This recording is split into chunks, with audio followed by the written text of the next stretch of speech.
খুব সমস্যা। 2024 এপ্রিলের শেষ দিন আজ। জবর হিট করছে, রোদে তো কাজ করতে পারছে না। এই রোদে যাত্রীরা আসি গাড়ি চড়তে চাচ্ছে না, টায়ার টিউব থাকছে না, খুব কষ্টের মধ্যে আছি স্যার। আমার কোনো সমস্যা হচ্ছে না। গরিব মানুষের যাত্রী উঠছে না, যাত্রী ভর্তি উঠছে, এই এমনি পলাচ্ছে যাত্রী আমার চারঘাট পরিমাণ আছে, একটা যাত্রীও পাইনি। আমি চলবো কি করি? আবহাওয়া খারাপের লাগে আসতেছে না, যাচ্ছে না। দেখছেন না ঘাটে কি অবস্থা সামনে গেছে, কি করবো? তো খাতে হবে। জনজীবন করে না বিশ্বাস, কর্মজীবী মানুষের কর্মক্ষেত্র এই রোদকে উপেক্ষা করে খুবই নাজেহাল অবস্থা। টাকার হিটটা আসছে, চোখ মুখে এসে লাগছে। খুবই ভয়ঙ্কর অবস্থা। এই রোদ গরমে এখন তেমন পাওয়া যাচ্ছে না, যাত্রী হচ্ছে না।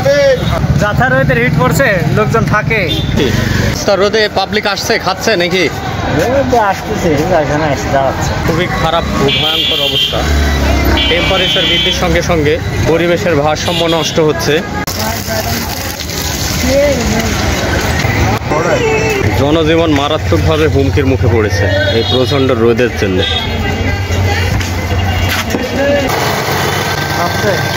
খাচ্ছে কি আর রস খাচ্ছে কিরকম? খাচ্ছে ভালো, দাঁড়াচ্ছে কিছু কিছু লোক। কি কাস্টমার আসছে?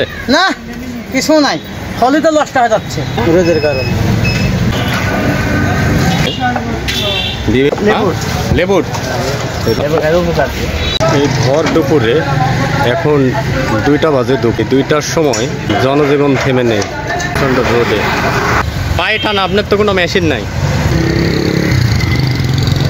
গাড়িগুলোর তো কোন পরিস্থিতি, কারণ এত রোদের মধ্যে মানুষ আসতে না, বাড়িতে পারছে না, সবাই গিয়েছে ধান কাটতে, কোনো ভাড়া নাই, রোডে শুধু ফাঁকা আর ফাঁকা।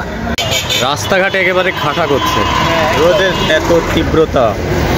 প্রচণ্ড রোদের ভিতরে জনজীবনের নাজেহাল অবস্থা আপনারা দেখতে পাচ্ছেন। তাই পরিবেশের ব্যাপারে আমাদের আরও বেশি সচেতন হতে হবে। আসুন আমরা গাছ লাগাই, পরিবেশ রক্ষা করি।